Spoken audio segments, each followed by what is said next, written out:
This podcast is a collaboration between Costard and Touchstone Productions and the Dads from the Crypt podcast.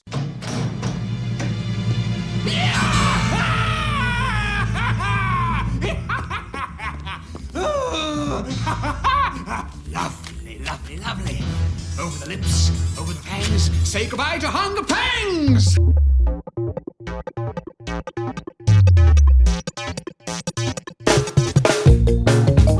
Hello and welcome to another episode of the How Not to Make a Movie podcast. I'm Alan Katz. Gil will join us shortly.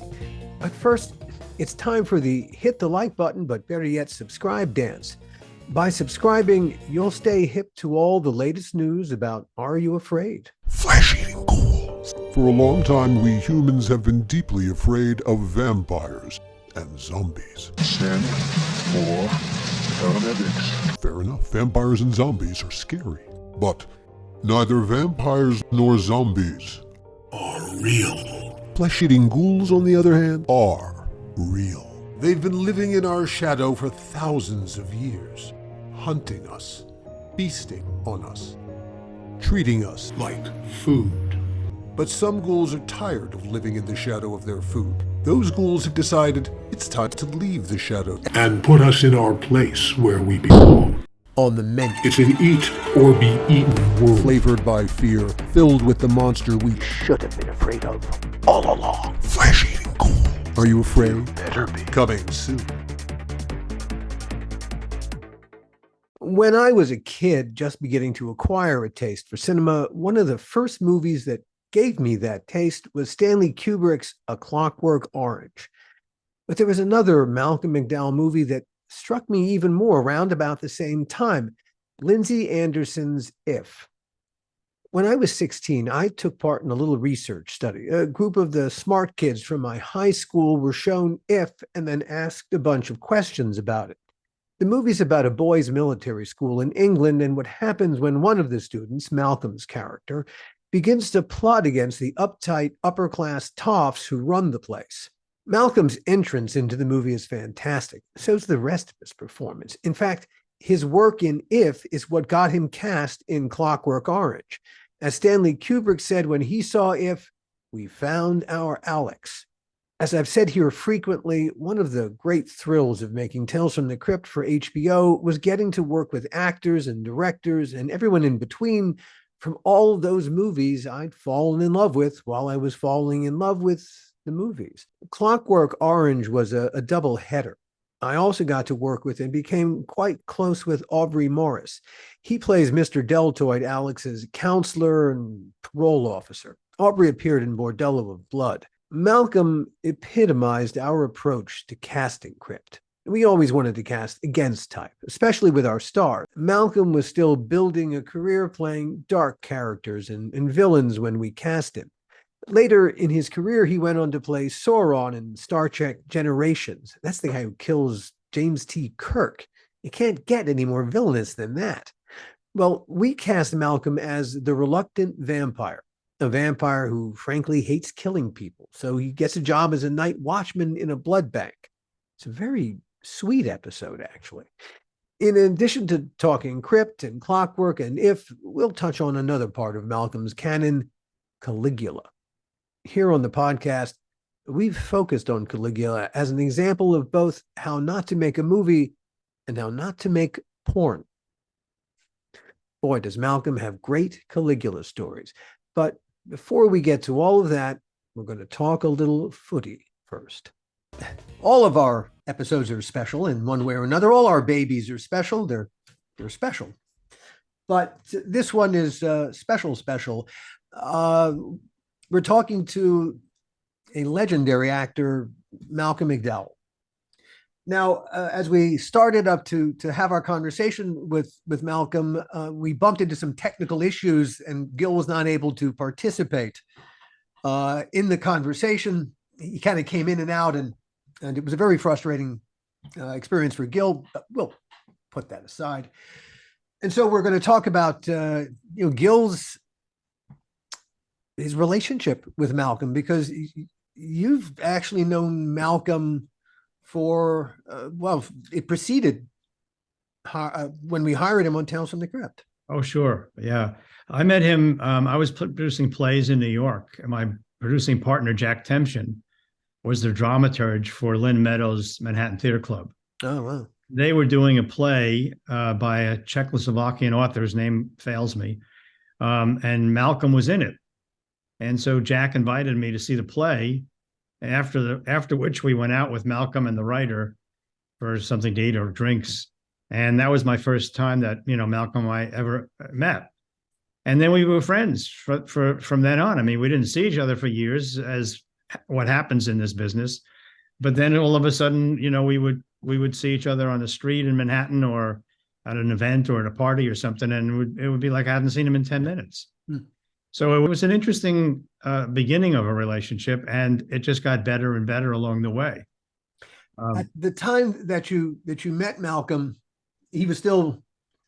At what point in his career was he? Because he had that unfortunate thing happen where he hit the ground running. I think it was like the late 70s or the early, mid 80s, because we did Crypt, what it was like 90 with him, right? 91. So I must have met, it must have been like 1980. We were both children, just very young guys. So he was still feeling the glow of. No, he was a very well-known actor, and I know Manhattan Theater Club was very, very pleased to have him in that play.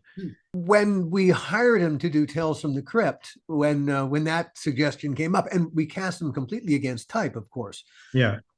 That's what we did. For me, that was incredibly exciting. I mean, Tales from the Crypt was such a special experience because we got to work with the icons: Kirk Douglas, Bob Zemeckis, Joel, Tom Hanks, Donner, Walter Hill, and Malcolm was right up there with them. My God, hey, he was. Clockwork Orange. Clockwork Orange. It was an iconic movie. Even then, it was understood that this was a great movie. It was touched by greatness. I hadn't seen him for years. And so when we hired him, I was a little trepidatious because I thought, gee, I wonder if he'll even remember me. I mean, I saw him at a play. We went out for dinner. We talked a couple of times thereafter. He's not going to bother. He's not going to remember me. And of course, we hired him. He came in and he said, "Hey, Gil, how have you been? My God, I haven't seen you since we went out for dinner that night." So it was sort of renewed in Tales from the Crypt. And then subsequent to that, ABC had a show called, they were revising Fantasy Island. And Malcolm was the lead guy in Fantasy Island. He was the Mr. Rourke. Yeah, he was Mr. Rourke, right. This was a darker take on Fantasy Island when they hired him. He was not, the point of the exercise was not to duplicate. No, it was to take advantage. It was to take advantage of what Malcolm brings to the table, and it was a really, really good choice. Well, I was represented in those days by CAA, and in their infinite wisdom, they decided I should be a TV director. While I was waiting to do motion pictures for Warner Brothers or for Joel and for Dick. And so I got a call one day from my agent who said, "We've got a call from this show and they want you to direct an episode, and it's in Hawaii. And because it's over the Labor Day weekend, you'll be there an extra week. And so they want to book you." And I said, "Guys, I'm not a TV director. I don't want to be a TV director." And so I said, no. I got off the phone and told my wife who I'd spoken to, and she said, so you don't want to go to Hawaii for, was it 8 weeks and all expenses paid and actually get paid for being there as well? You turned that down? And I said, "What, you want to go? You want to go to Hawaii?" So I called back and I said, "Well, I would do it, but I need to read the script." And so they checked it out and they called me back and they said, "Well, the script isn't written yet. They can't give you the script, but this is the best they can do. If you agree to do it, when you get on the plane in Los Angeles to fly to Hawaii, the script will be on your seat. So you'll have the opportunity to read it and study it for the 5-hour flight to Hawaii," which I thought was total bullshit. There's no script. Of course, there was a script. So I said, yes, get on the plane. There's the script. So I read the script, get off the plane. They take me right away into a production. How was the script? I don't know. This was the 4th episode in the very first season. So they had only done 3 other episodes. So they were really. What was it? looking- As you read it, was it a show? Well, if your name was on the script, would you have been happy or sad about that? Listen, for me, it was like, I'm doing this because my wife wants to go to Hawaii. Yeah, there you go. It And didn't matter what the words were. I didn't want to piss off my agent, so here I am. So I go into this meeting. And one thing leads to another, and they ask me about his questions, and okay, now we're going to get ready to do this. And the first thing that happened was the people who are now running Chicago Med were running the show. And so they said to me, this is about a half hour before we're ready to go. They go, so what's the first shot? I said, oh, it's really simple. Fivish Finkel was in it, as was Sylvia Sidney. I was the last person to ever direct Sylvia Sidney. You killed her. I killed her, as we did in the one with Tim Curry. We had Von Carlo. I was the last person to direct Von Carlo. So we go in, and I go, well, it's really simple. I'm gonna dolly left to right, and Fivish is gonna come in. He spins the globe, and then Silvio comes in, and they go, wait a minute. How are you gonna do that? And I was like, uh-oh. What didn't I get? What? So I go, let me do it again. So we're sliding, dollying left to right, and then he comes in and spins the globe, and that takes us to Sylvia. Sylvia walks in. She goes, what? Sylvia doesn't walk. I said, what does that mean? She doesn't walk. She doesn't walk. She can only sit at the desk. So we're at the desk, and I'm like, don't you think someone should have told me that before 5 minutes before we started shooting? So now I'm shooting. I meet Malcolm. Malcolm gives me a big hello, and we have a great, remembrance of when we knew each other in New York, and Tales from the Crypt. And now it's like the 3rd or 4th day. And as you probably recall better than anybody else I know, I'm very frightened when I direct. I always figure there's a better shot. If we figured out a shot, there's a better shot. And so I'm constantly beating myself up. So now we're on the 4th day of shooting, and we're setting up for a big shot. And Malcolm comes over, and actually the PA comes over and says, Malcolm needs to have a word with you. And I'm like, oh God. And he's behind the sets. It's a private, just the 2 of you. And I'm figuring, he's going to fire me. What else could he be talking to me privately about? So I go behind the set, and I go very sheepishly, hi, Malcolm, what's going on? And he goes, listen, I got to talk to you. We've had 3 other directors in this show, and they're all shit. And I want to call up ABC and speak to them and tell them to call CAA and book you for every other episode. I mean, you talk to the actors, you listen to them, you change your shots when they don't feel comfortable doing this and that. And just everyone is so delighted that you're here. I go, Malcolm, you don't understand. I'm frightened to death. I don't really know what I'm doing. I really don't. And so I don't think this is a good idea. And he starts laughing. And he goes, yeah, you're so funny. And I go, no, I'm not being funny. I'm being really honest with you. Let me finish this episode and let me go home. And he goes, okay, sure. And with that, he picks out his cell phone, and he stands there, and he says, just you stand there for a second, okay?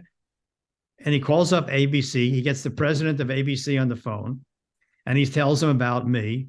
And he says, so I'm going to rely on you to call CAA and book him for every other episode. And he goes, okay, great. Thank you. Thank you so much. And hangs up and looks at me, and he goes, looks like you're going to be here every other episode. I go, Malcolm, you don't know what you're doing. This is awful. This is terrible. You're going to kill me. You're going to want to fire me. So we continue on with the show. I go back to Los Angeles, and I'm booked to do Charmed, one of the first episodes of the first season of Charmed. Joel gets a call from his buddies at CAA saying that I'm directing and that they want to hire me. And he gets pissed off. He calls me up. Anyway, it becomes a whole to-do. And I'm directing Charmed, and I get a call from CAA saying they're really sorry, but Fantasy Island got canceled. And so that won't be a problem any longer. But it was Malcolm who basically said to me, you got to stay. And I said, I can't stay. I've got to go back. He goes, okay, well, you come back in 2 weeks. So with that, I continued my friendship with Malcolm. And we were able to renew it with the podcast. Yeah, and he's such an interesting guy, and is such a talented actor, and has so much experience that I think our audience will really enjoy. Oh boy, his perspective and also what he has to say. Oh, this one, I think I said this was a special episode. Yeah, Yeah, this is a special episode. You grew up near Liverpool. Yes. I mean, basically, yes. Yes. My question is completely off topic of the movies. Are you still one of the Enfield faithful? I am indeed. We're going through quite a rough time this year, but once you've been a boyhood fan, it never leaves you. And I've passed it on to my kids. And so we all sit around at 7 in the morning, you know, when it beams in from Anfield or wherever it is they're playing. 4:30 if you know on some mornings they're playing in the afternoon. Yeah, well, we record it when it's 4:30. I'm not getting up that early unless I wake up, and if I wake up I'll put it on. But I've been married into a Spurs family for 30 years, so I'm a Spurs supporter. Yeah, well, Spurs, you know, I've always liked Spurs, but although I must say I do think that, you know, Kane is a wonderful player, but he's such a diver. Get on your feet, lad. You feel like slapping him over the head with a wet fish. I felt so badly for Liverpool this season because you're having kind of a Spurs-like season. Yeah, I guess you're right there. What Klopp has done, I think he's a genius. I think if he ran for prime minister, he'd get it in a heartbeat. I love the guy. I think he's an amazing human being, a beautiful man, and the exact right fit for Liverpool. And he's going through a bad time, but they all cheer him anyway. And that's just the nature of it. We all know it's peaks and valleys, but what he's done with that team in the time he's been there has been a glorious ride. No, surely good. Last year they were amazing. Simply, but we've been in three Championship League finals, you know, in 5 years. It's incredible. Truly, a very high standard to make. Look, doing it once is hard. Doing it a bunch of years in a row, that's the challenge. It's like our business as well. It's getting onto the mountain is really, really hard. The trick is staying on the mountain. That's right. That's what it's not the first movie, the second and the third and the fourth. The first one we can all do, you know. Indeed. That's true. It's true enough. It's the same thing in any business, I guess, you know. Let's take you back to your roots for a second. You went to boarding school from the time you were 11. I did. Yes. I went to a public school. Yeah. Which is of course a boarding school would be a private school would be in America, but of course it's not quite the same. The public school in England represents where the aristos would send their sons to be educated to go out and administer an empire. Yeah, that's why they're there. Yeah, originally. Yeah, and there's many great, you know, really wonderful public schools that have great traditions, Eton, Harrow, and all that. Many more than just those two. But I went to a rather minor one. But it's still the basic principles, you know, of all-around education and all getting on with your fellow man. Of course, what they don't teach is how to get on with women.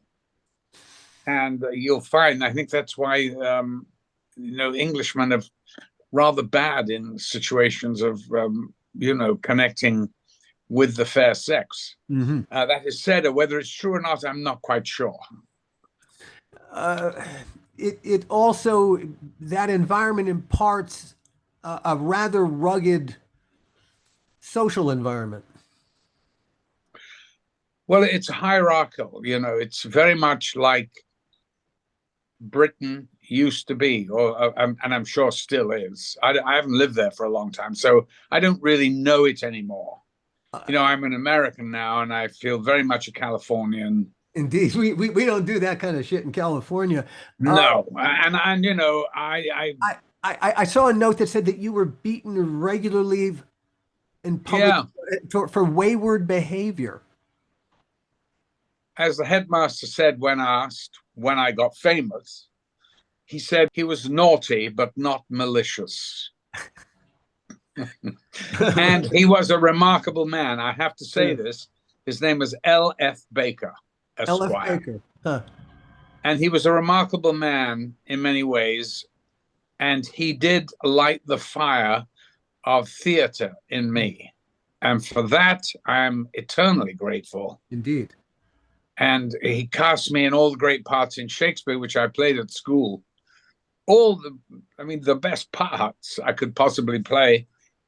So by the time I was 18 or 19, when I left, I felt like almost like a real actor, because I don't care where the venue is, you still have to do it. Of course, it's not professional and it's all rather rough and everything, but the basics are the same. Your acting it might not have been as refined, but you were being as honest as your instrument allowed you to at that time. That's right.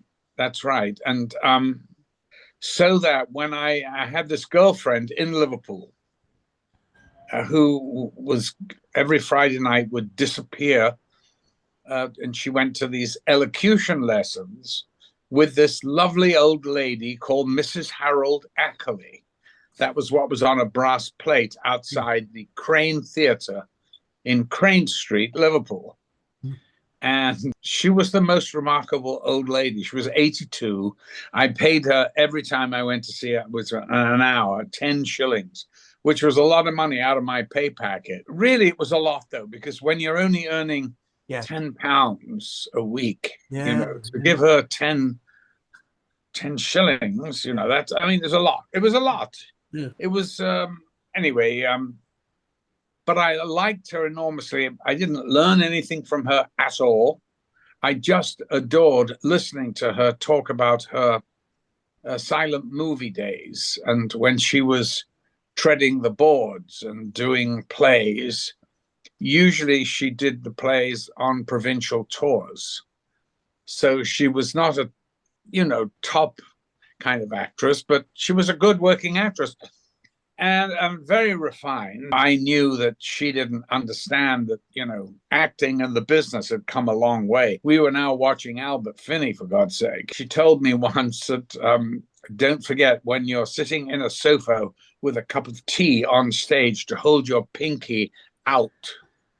And I went, yes, I'll make sure to remember that. Weirdly enough, I think maybe 20 or 30 years later, I was having dinner with these friends, and they had Rita Tushingham there, who I'd never met, and I kind of knew, of course, who she was. She was a wonderful actress. And we were talking, and I went, yes, and I said, Mrs. Harold Ackley. She went, oh, my God, I went to her. That's who taught me. Oh, that's and I went, oh, my God, I can't even believe there are two people here. And then there was somebody else, Norma Heyman, who the producer, who's David Heyman's mom, John's ex-wife. She's Norma, a lovely lady. She produced this movie called Gangster #1 that I did. She also was a pupil of Mrs. Harold Ackley. Just short of an acting academy. Well, what she did was she said, oh, Malcolm, you're wasting your time in Liverpool. You better go to Lambda and you better take their exams. They have these audition exams that you can take for the associateship.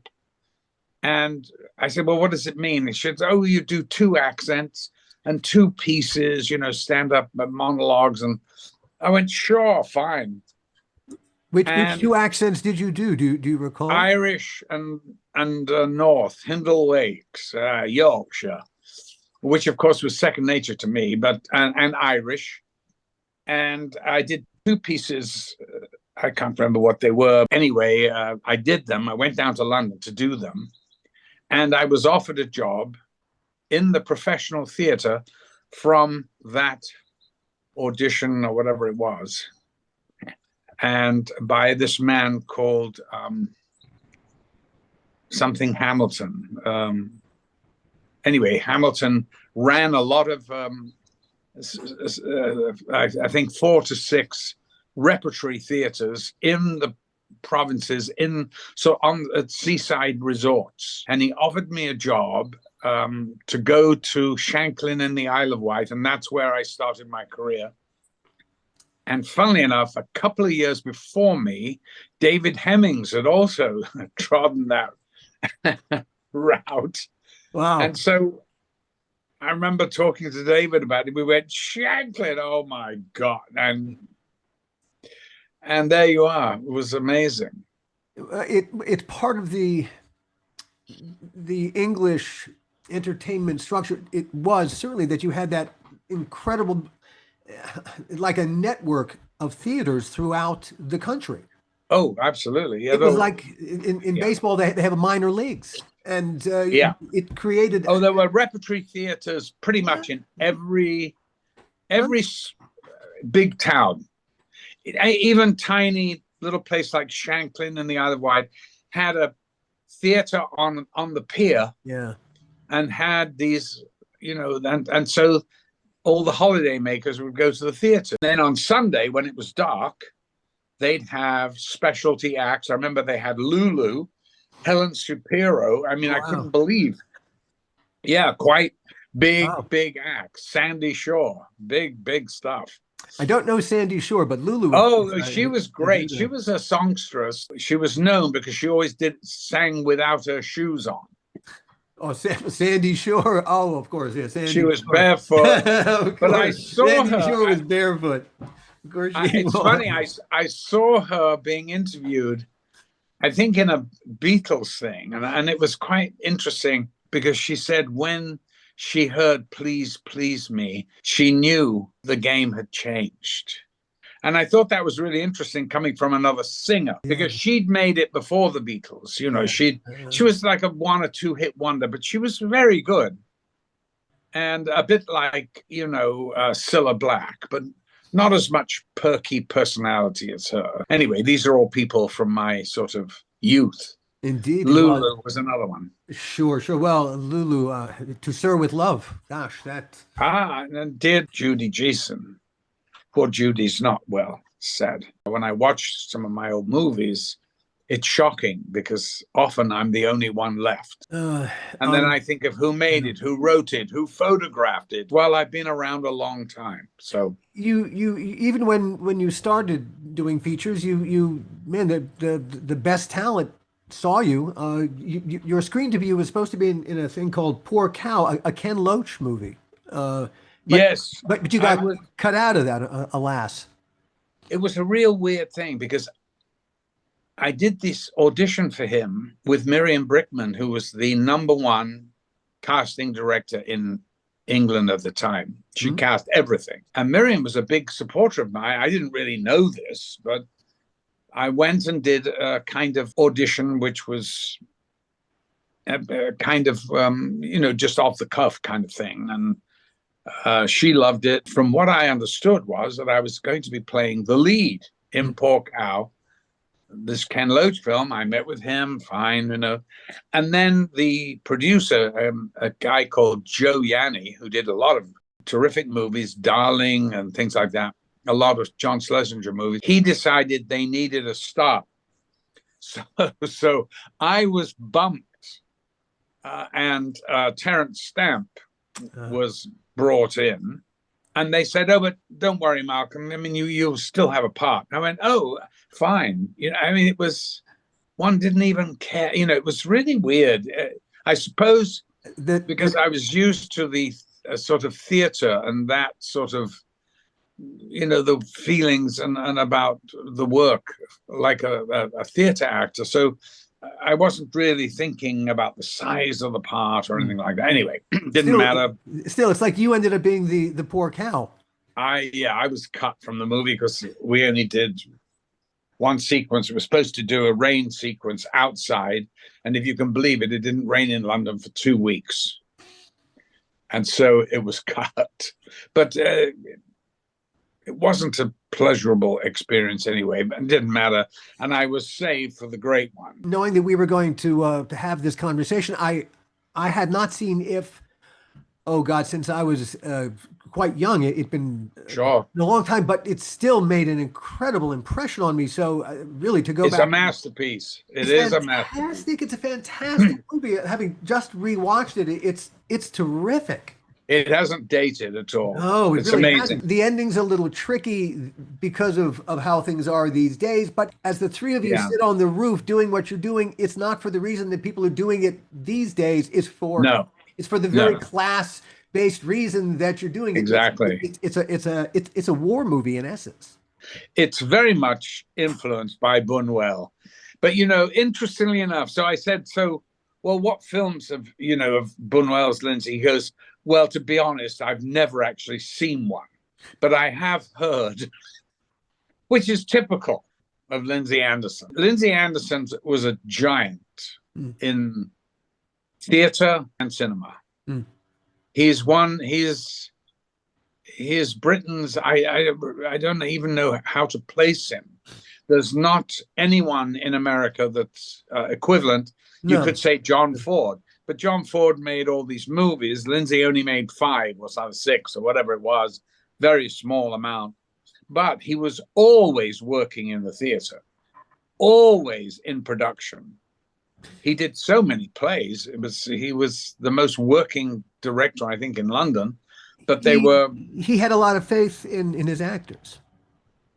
Yes, I mean, he always told me that he considered casting to be 90% of it. Indeed. Well, yeah, because I remember mocking him and laughing because he was trying to cast this part in a play, and I went off, did a movie, came back, and I said, "Who's playing that part?" And he said, "Oh, I haven't cast it yet." I went, "Good God!"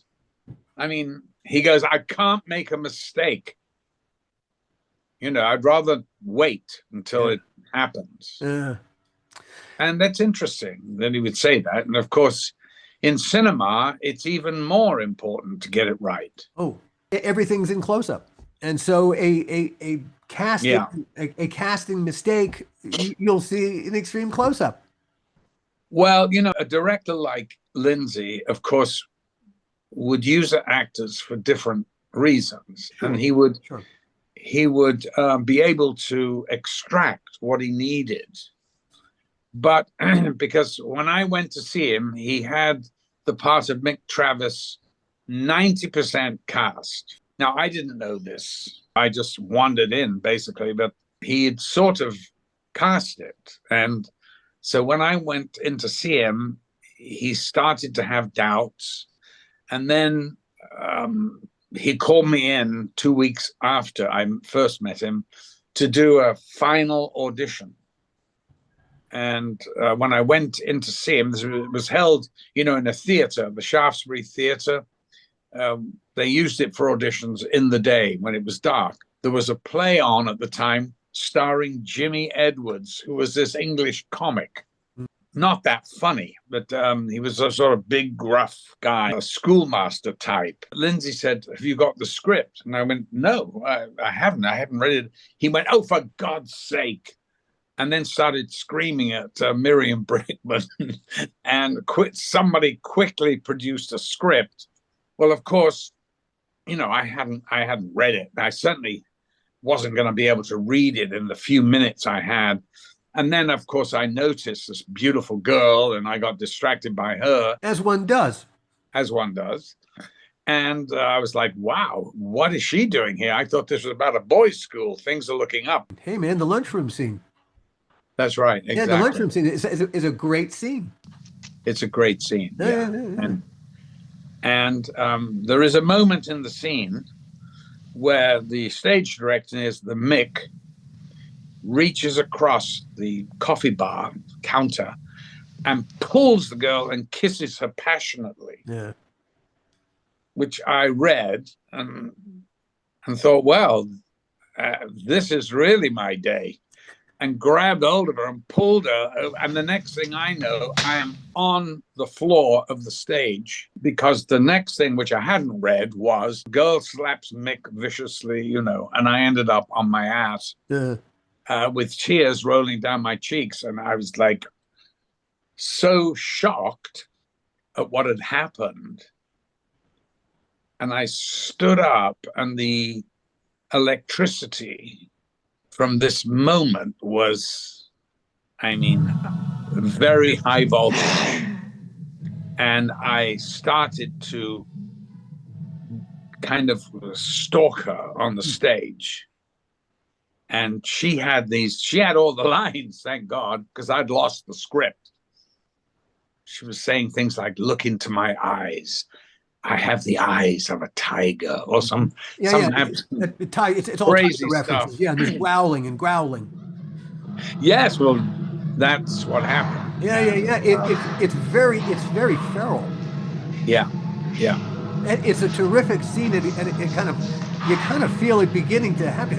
Is that going to happen? Really? Is that going to happen? And it gets so, it becomes really animal. But the movie is filled with really terrific little surreal diversions. Yeah. First, they're rolling on the ground. Then suddenly they're rolling on the ground naked.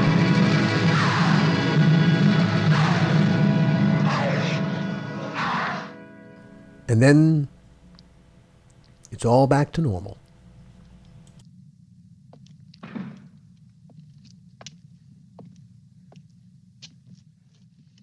The first one, the change in the movie comes when the boys are doing a mock fencing scene. Yeah.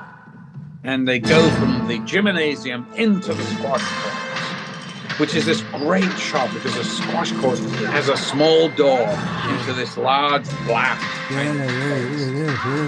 And they were swinging their swords, and I'm in the corner and get cut and lift my arm and go, blood. Blood, yeah. Real blood. And Lindsey said, "That's the change of the film. I want you to do something. I don't want you to do that realistically. I want you to find something." I went, "Okay, I get it." And blood will be the point, but at the end of the day, blood will be the point. But it took it out of realism into something else. Oh yeah. Oh yes. And it had to be, as he would say, poetic. It had to be not, blood. Oh my God, blood! It's blood, real blood. And off they go on another. There's another moment when one of the teachers, you shoot him twice. And then you stand over him with the rifle. A bayonet. You better plunge it right into him. And the next scene, you apologize to him. He's inside a drawer, and he sits up. You do the apology. It's played absolutely straight, as if this is exactly what happened next. That was the one scene where I said, "Lindsey, I'd like to talk to you." I said, "I think you're ruining this movie by doing this." And he went, "Now, how is that?" And I said, "Well, look, because I know we've done this, we've done that, and I know it's not real, but I think to have him in a drawer is such a sort of, I mean, it's sort of a cliche thing." And he goes, "Look here, Malcolm, when the pumpkin turns into a carriage at 12 o'clock, do you believe it?" And I went, "Yes, you do believe it." And he goes, "There's your answer." They'll believe it. This member of the audience bought it then, and he bought it again now. So, he was so right, because that takes it out of being the norm. It takes it into another dimension, which is Lindsey's great gift. When I saw the film, I was in high school, and I was part of a select group of bright students who they showed this movie to. This was in a couple years after it was made. This was the mid 70s. And they wanted us to, because it was about kids responding, critique it or something. Yeah. They wanted our response to it. One of the questions that they asked us was, what was our interpretation of the fact that part of the film is in color, part of the film is in black and white. Mm-hmm. And they wanted to know, what was the filmmaker after? Right. And what did you say? Oh, I don't remember my youthful response. I know that I think they told us after the fact that it was a money related thing, which isn't entirely true. it was money and time, not just money. Well, what happened was the shooting in the chapel. It was a 14th century building. Yeah. And they could not hang lights from the beams in this chapel. Right. So, and they couldn't. We didn't have enough hue. You know how the lights were in those days. You had to. There were huge brutes, and too light for color photography. Exactly. Right. Well, now you can light it on a candle. Oh. But so then, so Lindsey just said, "All right, we'll have to do it in black and white." Right. Because it's a very important sequence. Right. Of course, chapel is what the whole public school is based around. The church. And so I was sitting next to him when we were watching the dailies, and he said, I heard him say, "I do love black and white." He goes, "Valerie," this is the script supervisor, "Valerie, what are we shooting tomorrow?" And she goes, "Oh, you've got that scene in the attic with the housemaster." And he goes, "Good, we'll do it in black and white." There you go. It was purely arbitrary. And he said, "That'll fuck up the critics." Sometimes it works with such visual poetry. Oh, it's incredible. Oh, as a black and white scene heads into a color scene, or a color scene suddenly becomes starkly black and white. It's remarkably effective, if for no real reason. But hey, whatever. God, Sky Fawkes back again. Hello, Michael. Hello, Mick. From the moment that you appear on screen, your face is partially covered. Always an incredible. Your eyes what an incredible entrance into movies. And wonderful entrance. I met. She was going out with Albert Finney at the time, Anouk Aimée, who was this very glamorous star. Mm-hmm. And I ran into her on the King's Road. And she stopped me. And, she'd been in 8.5, Fellini, for God's sake. She was like, and then that love film. A Man and a Woman? A Man and a Woman, yeah. She was wonderful in that. The sexiest woman alive. Oh, anyway. I'm going to hear the theme all the rest of the day in my head. It's stuck in my head. She gave me a big hug, and she said, "Malcolm, your entrance into film, any actor would give his right arm. It is the most incredible entrance." And I hadn't even thought about it. I just with this wonderful scarf and all that. Now, of course, you're covering a mustache. Is there a reason? It's not just. No. Of course, there's a reason. It's very And when he pulls it down, he's grown it in the holidays and has to take it off, which is a brilliant moment of what the actual movie's about. It's about, really a class-ridden society, of one of hierarchy. Indeed. And one of dominance of one section over the other. And so he knows it has to come off. And there's also a strong element of having to hide who you are as an individual. Yes, that's right. Really squeezing every last bit of you out of it, so that really you all shut up, you all go to sleep right now. It is regiment. literally the head guy literally regimenting how long you stand in the shower. Turn now.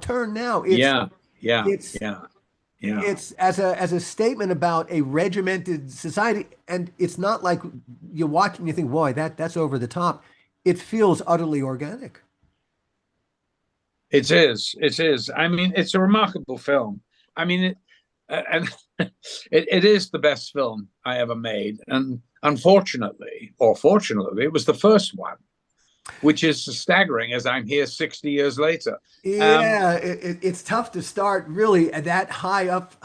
It really is. That will set you up. Not in a good Lindsey way. said, "Well, Malcolm, that's how you've started your career. You'll never make a better film than this."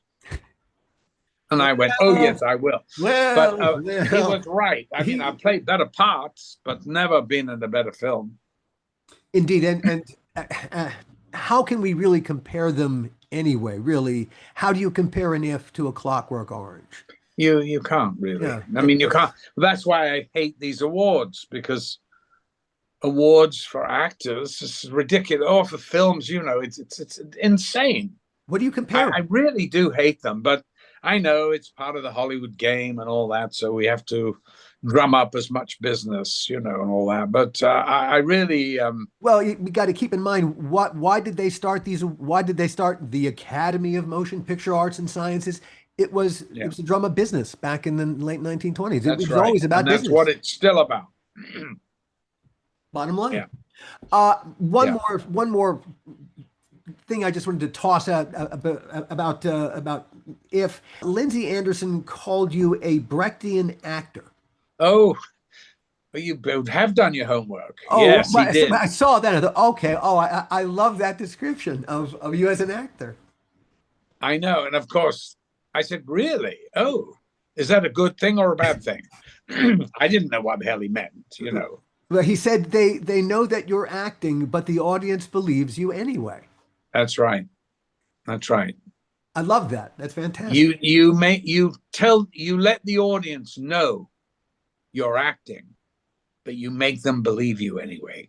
As Gil and I have talked about on the podcast before, talking as producers about actors. Yeah. No, me personally, since Gil's not here, I've never hired an actor to act. I don't want an actor. I want you to be. That's right. Every time actors start acting, we're going to have to cut that out. It's going to end up. Well, that's bad acting, if you can see it. Right.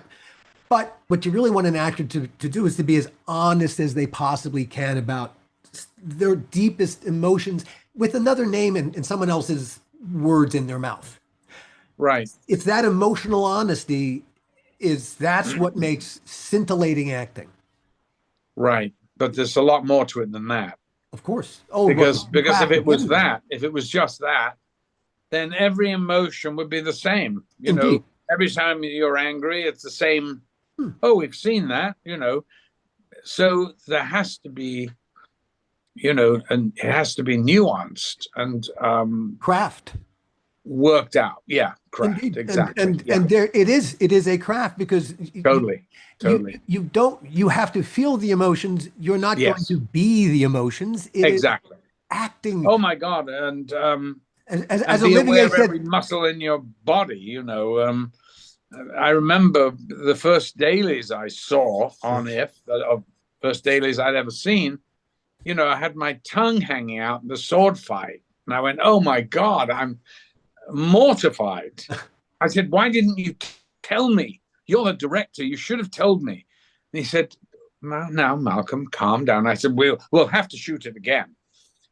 He said, well, we're not shooting it again. We can't afford to go back and shoot that. And he goes, there's plenty of bits without you with your tongue, but this is a good lesson.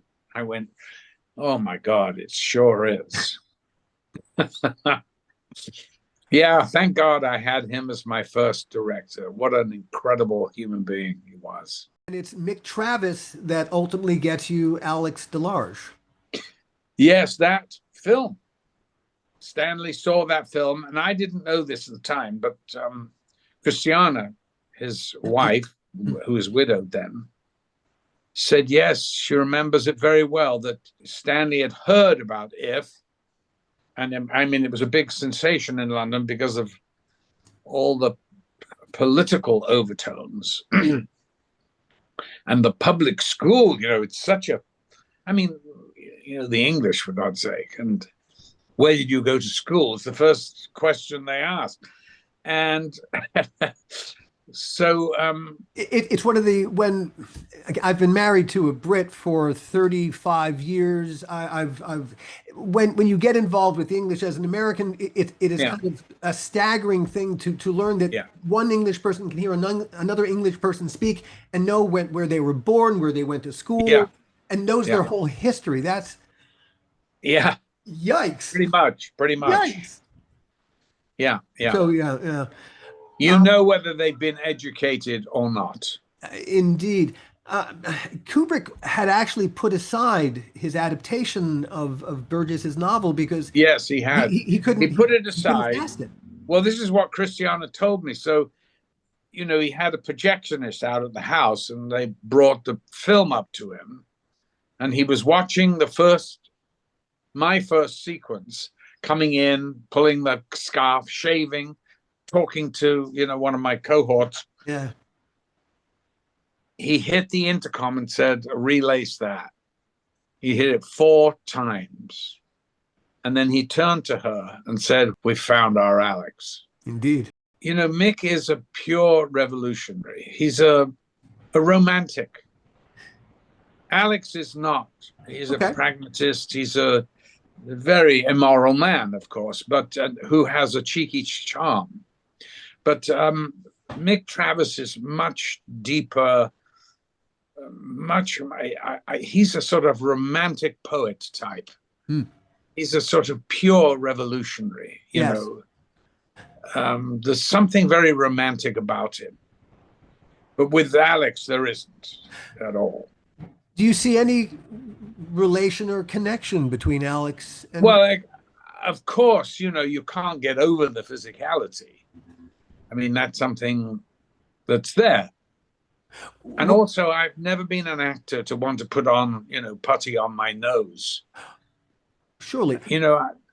I literally, and that's why I would never put on 30 pounds or 50 pounds of weight in a part, because if you can't make the audience believe through your skill that you're now a decrepit, has-been or whatever it is you're trying to do, that's to me cheating. I'm not a great believer in that. Of course, it's very effective. I'm not saying it isn't.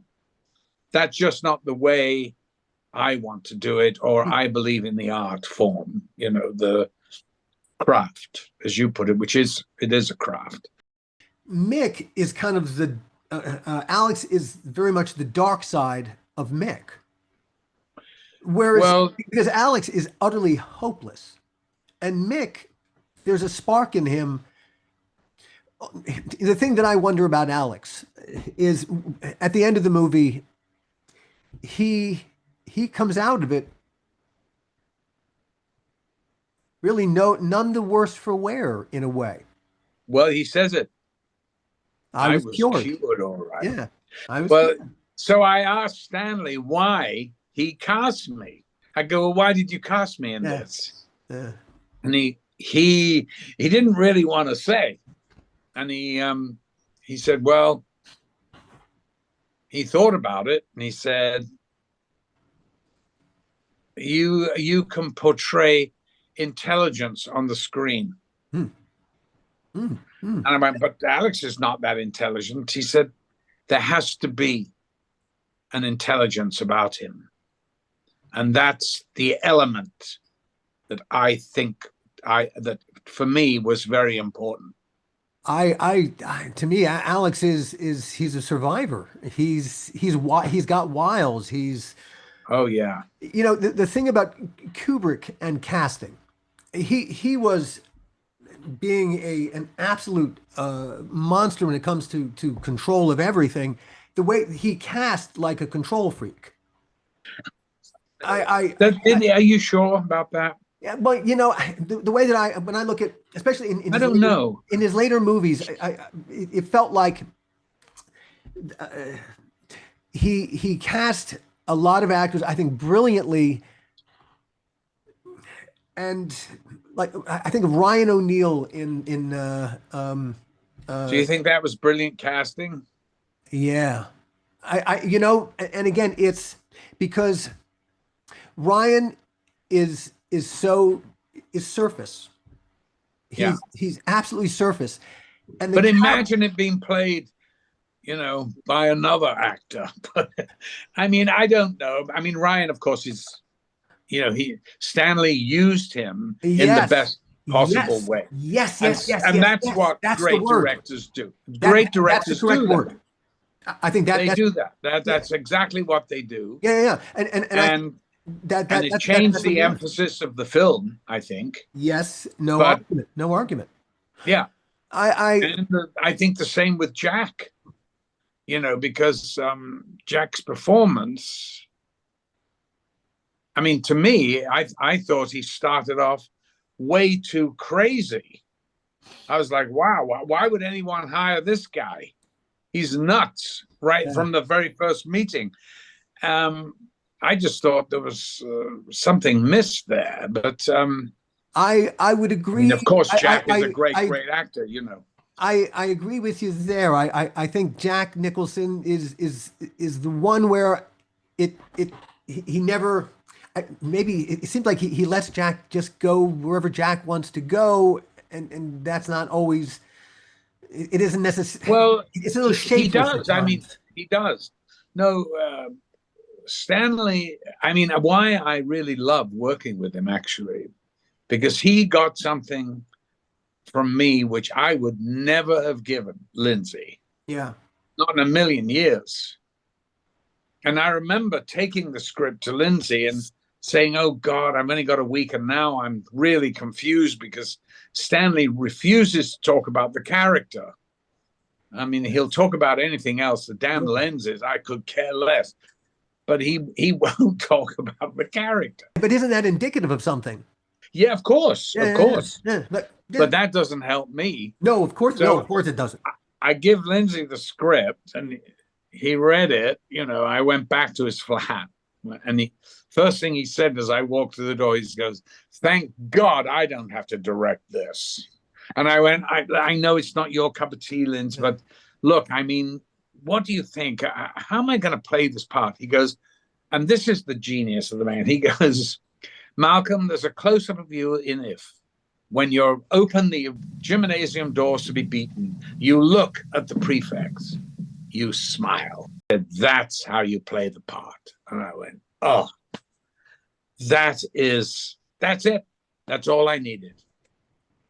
A lot of people that I sort of trust say that Stanley copied huge chunks of If. I think he was I know he saw the movie like 6 or 7 times. I think he was really influenced highly by that film. I mean, not there's anything wrong with that. I mean, that's good, isn't it? Because I said to him, well, how many times did you see it? And he goes, I don't know. I went, 5, 6. I went, 7? He goes, I don't know. So, a lot. He said, I saw it a lot. It's a good movie. It's a very watchable movie. It deserves. Yeah. It stands up. It absolutely stands up. Once you were working with Kubrick on a day-to-day basis, it could be challenging. And a lot of people know the story about working with your eyes, so we don't have to revisit that. Right. You know, it was.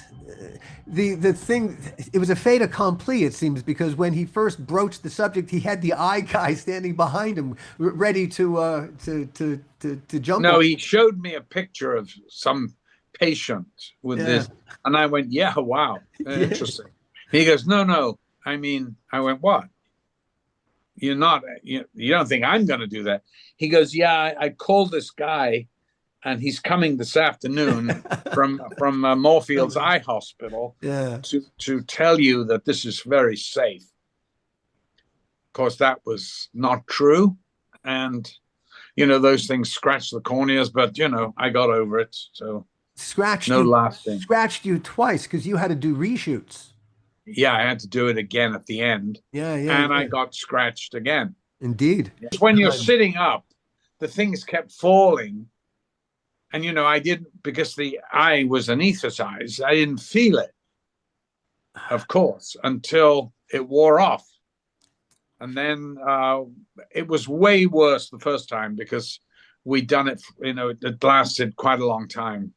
I think 10 to 20 minutes, you know, we had to get it in that time, and that was it. That was physically painful. At least it wasn't humiliating. There's the scene where Aubrey, as Mr. Deltoid, is supposed to spit on you. You are now a murderer, little Alex. A murderer. Not true, sir. It was only a slight told shock. She was breathing, I swear it. I've just come from the hospital. Your victim has died. You try to frighten me, admit so, sir. This is some new form of torture. Say it, brother, sir. It'll be your own torture. I hope to God it'll torture you to madness. If you'd care to give him a bash on the chops, sir, don't mind us. We'll hold him down. He must be a great disappointment to you, sir.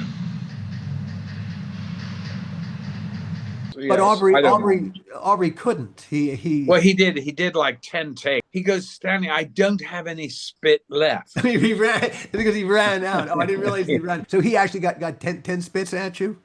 Yeah. Oh, Aubrey. And then, of course, what's his name, who was playing one of the cops, goes, Stephen Burkoff. Stephen Burkoff actually was the one who began to deliver. Yes. Volunteered quite gleefully. Apparently, he said, "Don't worry, I've got some." Yeah. Is that what he said? That is the onset quote. He said, "Don't worry." That's his quote. Apparently, Stanley asked, "Can you get it on his nose?" And Burkoff said, "Yeah." Yeah. Can you get it on his nose? It was pretty vile. But I must say, it does look incredible. It's a great scene. And, you know, I mean, Stanley was, he was pretty on, I must say, because when I read the book, I envisaged, for instance, the cat lady, you know, to be an old lady with all these puss pots and, be this little old lady. But he went and, you know, hired Miriam Carlin. And I went, good God, why did you cast Miriam Carlin? Because she could eat you for lunch. Yeah. And I went, she's a tough. She goes, you little shit. I mean, you really, and I went, that's pretty cool. Yeah, I really, I saw it. I got it. It was great. I cast Warren. I cast my dad. What was his name? Lovely actor. Oh, the actor who, and he went on. He went on to be in every Stanley. Yes, movie. yes. He became a regular. Philip Stone. Stone. Terrific. Yes, little great parts in every Kubrick movie. Lovely actor. Yeah. He was in Oh Lucky Man with me too. He wasn't in If, but I saw him. Lindsey cast him in The Contractor. A wonderful play, David Story play. And I said to Stanley, you've got to see this guy. He's brilliant. Yeah. He's really got this doleful, sad kind of look. And he looks like he's completely, you know, trodden under. So perfect. And of course, I'm glad he used it. It was great. He did have like a little repertory company of players who worked from all the time. Yeah. You experienced that problem of working with giants early. Yes, I worked with some great actors. Yeah, and then you incredible in great movies early. Yeah, and then some great, some not so great. But you know, I worked with. My favorite actor was John Gielgud. I adored him. I always had such a hoot with him. I loved him. And I was going to do the importance of being earnest. He wanted me to do it. I'm talking early 70s. Yeah. And I met him in New York. He was going to direct it in New York with Irene Worth playing Lady Bracknell. I mean, how great would that have been? Wow. And John knew it so well. He played all the parts, you know. And they wouldn't accept him as the director. They thought he was, you know, old, you know, which I think was ridiculous. But anyway, it was really sad. And I would have done it in a heartbeat because I adored him.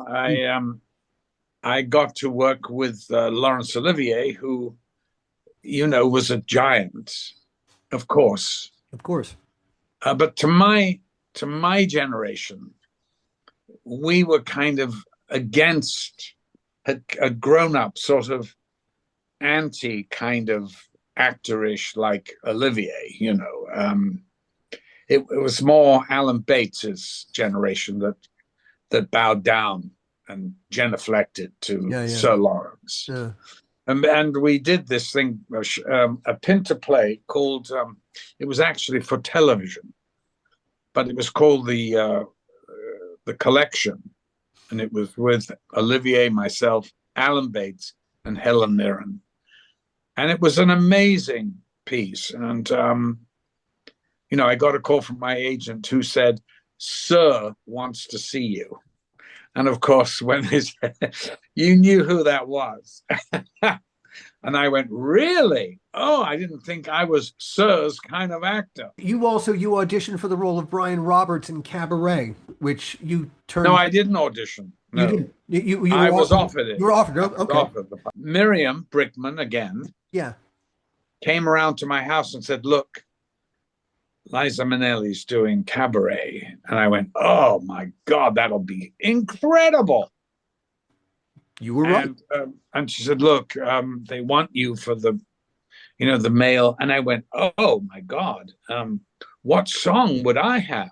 What song would I have? Well, you don't have a song. And I went, "You mean it's a musical? And I don't have a song. I don't even get to sing with Liza." Yeah. They went, "No." And I went, "Forget it.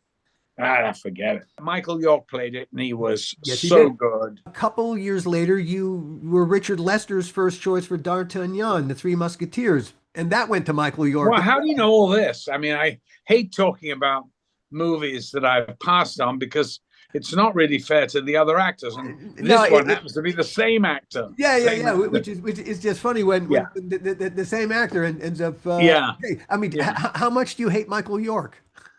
I love him, actually. Indeed, he's a very. I love him. I love him.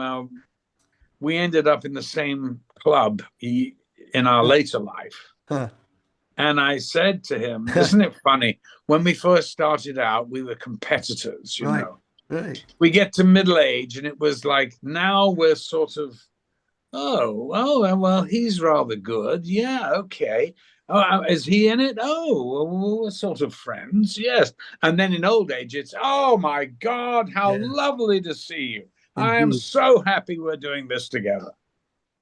And just the way careers kind of work, that's just the way it is. And he's a really lovely guy. He's been very ill. So I hope he's on the mend. Hope so too.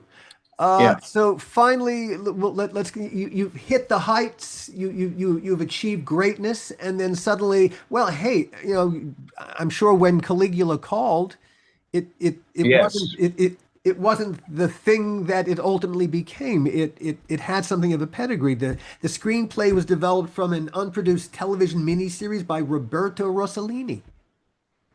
Well, that's news to me. Yeah, it was. It actually had it started out with the best of intentions. Yeah, yes, you may be right. I've forgotten that. To be honest with you, I've forgotten a lot about it. I was going to do a sort of one-man show about it and sort of come out in a toga, smoking a cigarette or something with jeans on. But I have a lot of funny stories about it because honestly, the only way to get through it was by laughing at it. What did everyone think as you all said yes? You all agreed to sign on?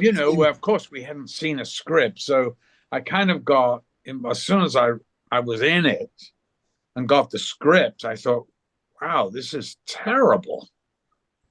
I was so shocked at how, this such a great writer had produced such rubbish. And, I immediately tried to, I said, and then they'd cast the director, it was going to be Nick Rogue. Was it really? Yeah. Huh. Oh, Nick Rogue came up to me in San Lorenzo's restaurant and said, "So, I'm not to be your master." I mean, he's such an arrogant fucker, and I went, "Well, Nick, not on this one. By the way, if we ever do work together, you will still not be my master, but we'll happily work together." Of course, he was a wonderful director, and it would have been a very interesting. His Don't Look Now is one of my favorite movies ever. Incredible movie. And really not a great book. I thought he made so much more of it than was in the book. If Caligula had that sensuality, the lovemaking scene between Julie Christie and Donald Sutherland is a wonderful scene because Yeah. It feels so real. It feels so emotionally. Oh, that's why everybody thought it was real. Indeed. Yeah. It's wasn't. the amazing thing about it is that it's this wonderful sex scene between a married couple. Yeah. Exactly. That's the weirdest thing about it. But it's so amazing because of what happened to the child and all that. And it's so brilliant the way the child wears that red and red water shiny red Macintosh. It's like a sou'wester or something. It's an amazing film. A thunderous ending. Oh my God. Yeah, he's a great director. It will never, you can And never get out of your head. By the way, I loved Performance with James Fox and Mick Jagger. Mick was never better in a movie. The best thing he ever did on celluloid, in my opinion. I thought he was amazing. I agree. And it makes it heartbreaking to hear that Nick Rogue was thought of to direct that movie. It would have been the reason he wasn't offered it in the end was because he was too independent and too good and would not be manipulated by Guccione. Yeah. And that's why, and it's sad, but not that he could manipulate Tinto Brass. He didn't. It was caused an almighty explosion. And, the film was a total fuck up, basically, but I kept saying to Gore, well, it's all right, Gore, for you. You took your name off it. I'm now stuck having to do it. He didn't give back the money, did he? I don't know. No, he didn't. He did not give back the money. Of course he did. He got paid $225. He got paid a nice chunk of change for those days. Oh yeah. And hey man, how ashamed are you really? The casting became an issue. Maria Schneider, and she just passed away recently, unfortunately. A terrific actor. Yeah. She was supposed to play Drusilla. She quit while filming her first sex scene, right in the middle of working with you. No, she never got. She never got that far? No. She got as far as a costume fitting and coming up to do a little rehearsal. Oh, the stories people tell. Good God, it was nothing like that. Go ahead, carry on, please. Good. She went down to the seamstress, and we had Danilo Donati, one of the great designers of all time. He did all Fellini's movies. A genius. Such talented people in this project. He did the costumes and the sets. And, the costumes were literally one stitch here, one stitch there. That was it. Open. And you wore a diaper underneath it. She went down to the seamstress and had them sew up the sides of the dress so that sure the scene was me fondling her breast because I'm her brother basically, and to be fondling her breast to a modern audience is sort of outrageous, but of course in Caligula's time it was quite normal. They were the only people you could trust with your family, and that's basically who you stayed with. And I tried to get into the dress, and I went, wow, how did you manage to get this? And Tinto Brass went ballistic. And he really lost it. When he found out what she'd done, he lost it. And she sort of went, fuck you. And he went, oh, fuck you, get off my set. And I don't know whether she walked or she was fired. I think she basically walked because she knew it wasn't going to. Yeah, so I know. And then anyway, for a little while, they thought about Catherine Ross to replace her. I got a call from Catherine who said, Malcolm, I've been offered it. What can you tell me? And I went, oh, Catherine, God, you're America's sweetheart. I'm such a fan. I went, I'd love to work with you, but darling, not on this. I honestly, from the bottom of my heart, I really think you should not do this. They're running around the set naked and everything. I don't. She went, thank you. Yeah, that was very, very good of you to spare her the trip. Yeah, I wouldn't do that to her. And I was a big fan of hers. And I knew that was a terrible fit. That was another manipulation of Guccione. You did get to work with Gielgud on this picture. You froze. What? Gielgud, you got to work. Oh with, yeah. Yeah. So you did finally get to work with John in a feature. There's a story about you and John talking about personal finances, that John was complaining about having to do movies like this. Yes, he said, my accountant, I've been told I've got to cut back. And I went, oh dear, John, do you live this high lifestyle? He goes, good God, no. But I can't afford it, the taxes, I said, well, where could you cut back? I mean, you've got this beautiful house. He went, oh yes, so I can't leave the house. And I said, and what about, you've got this lovely Rolls Royce and a chauffeur? And he goes, I couldn't possibly do without my Rolls. And I went, well, I think that's what they're talking about when they say cut back. He said, well, they're not paying me very much per diem. And I hear you have a villa. I went, well, I do. And I tell you, I'd love to share it with you. You can have a whole wing of it. He said, oh, so nice. Thank you so much. And he came and stayed with me for 2 weeks. And it was adorable. Huh.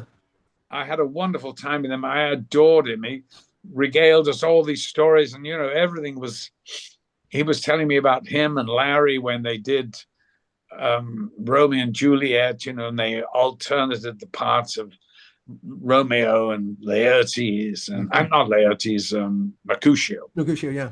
Yeah. And he'd always say, Larry was far better than me. He was much more athletic, I just had the voice. And I went, yeah, but what a voice.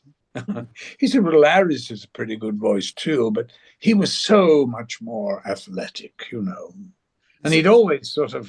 There's something funny about Gielgud saying, I just have the voice.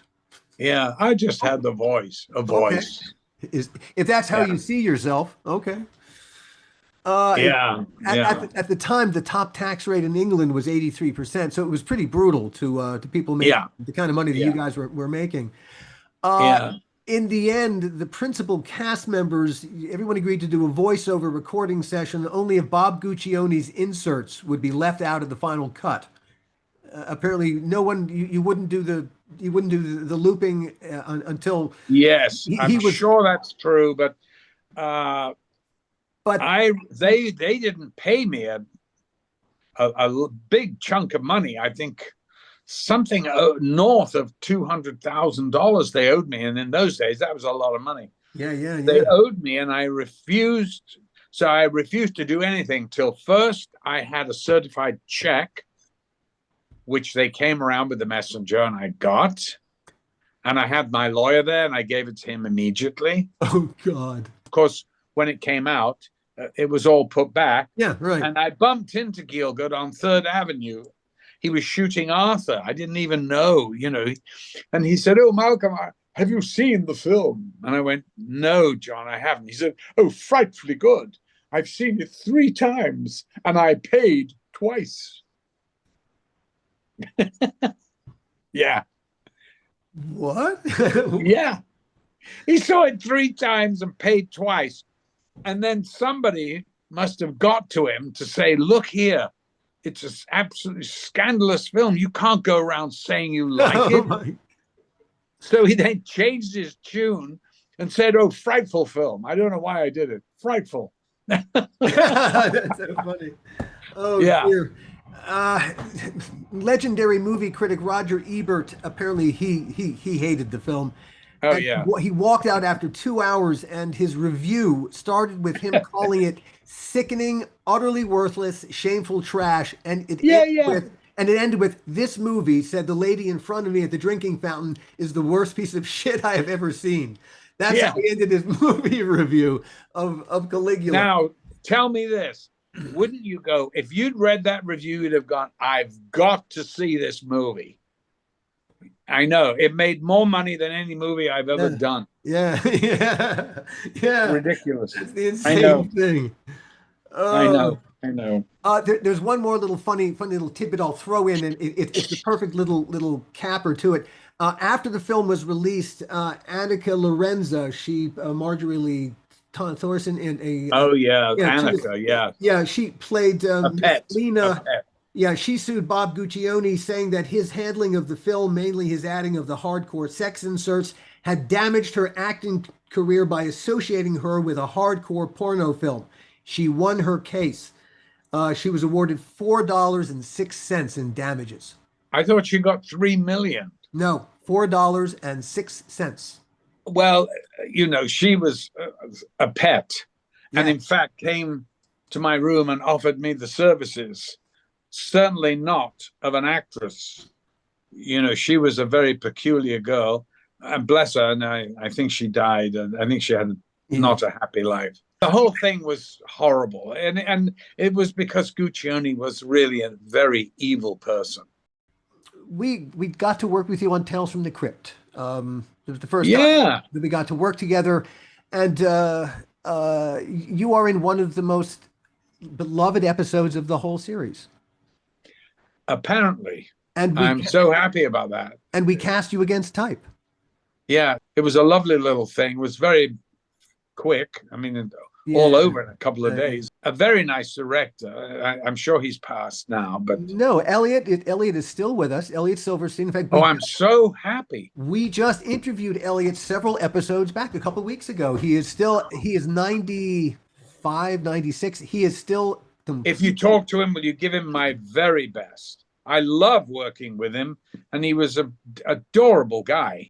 I've gone sort of to television simply because the writing is better, than most movies. We are living in a golden age of television. We really are. Some amazing, I've done, I did Entourage, which was a groundbreaking comedy show on HBO, of course. And then, I did various Heroes, The Mentalist. Yeah.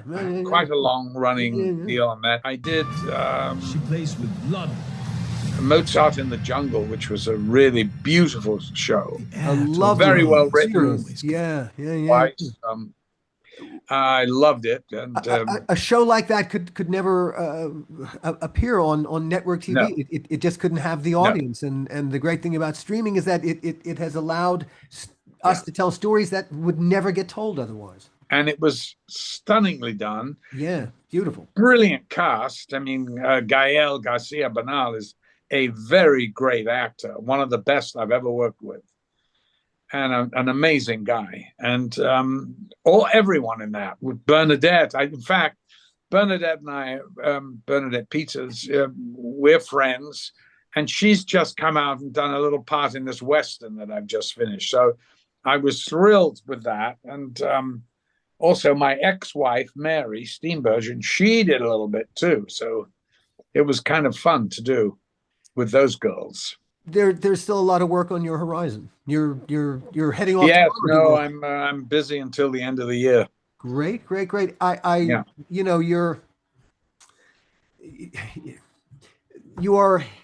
became an early victim of typecasting.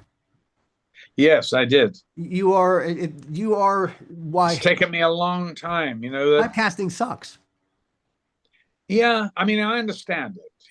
I understand it's like they want an insurance policy, and movies are expensive, and mistakes are expensive. But Indeed. I would have thought, since I had done Time After Time, which was a very beautiful film, but it wasn't a hit. So if it's not a hit, it doesn't really count, So it's a shame, because you really you made a great romantic lead. Yeah. You said, as we started the interview, when you first got into acting and the spark was lit when you were still at school, and you got to do all those plays. You got to act in everything because nobody typecast you. You could be whatever whatever they cast you as. All right. Now we'll end on this note. We'll go a little blue sky. If you could go back in time and you could get to to get cast in some of the parts that no one would have thought of you for, but you could have killed. Are there a couple of things that, man, you wish you could have had? Because, man, you would have been. Alan, to be honest with you, I'm not going to answer that and the answer is no. Because seriously, if I spent 1 second of my time thinking about what may have been or what I wanted to do, or what a complete waste of energy that would be. And also would make one envious, or there'd be another element which would be rather seedy. And I don't feel that. I feel incredibly privileged, you know. I've just played the lead in a movie I'm nearly 80, for God's sake. I mean, I didn't even think I would have the energy, but in fact I did. And I had no problem at all. I loved it. It was pretty physical. In fact, one thing, I was knocked to the ground, senseless, by mistake, I have to say. But, you know, I sprung up, and so no, I really no regrets. No regrets. No. Good. No. And honestly, I've done what I've wanted to do. Good. Maybe not what my agents wanted me to do, or what I was supposed to do. Yeah. I just did what was right for me. And so no regrets at all. I've had an amazing time, really, and worked with the most incredible people, and still am. There's a Robert Frost poem that comes to mind. I think of it every day. It ends, but I have promises to keep and miles to go before I sleep, and miles to go before I sleep. It's a beautiful poem. That's how I think of me and mine, and that's how I think of you and yours. Yeah. Well, it's a very nice way to end. Yeah, I wish Gil could have been more actively involved, but I know, dear old Gil, I'm sorry. I can't believe how bad this has been. I'm so frustrated. I'm going to call up the local telephone company after we get off. Did it just literally, you've been away the whole time, have you? Yeah, it's been in and out. Yeah. Oh. I'm so sorry. Well, I have the master. I can watch him come and go. I apologize, Malcolm. I really wanted to be part of this and be in it actively, and I just. Well, we'll do it again. All right. Are you leaving because tomorrow? Really, we didn't scratch the surface. Oh gosh, exactly right. Hey, we kind of focused on two movies, as we kind of said we were going to, but we didn't. Well, I was really glad that we didn't really do too much about Clockwork, because no, we there was a certain, that was really the setup for you know, you do greatness, and then the shit gets pulled out from underneath you, and what did I do? Nothing, man. No, I mean, look, I did have a great start, you know. I had a pretty average middle, and now we're going into the golden years, baby.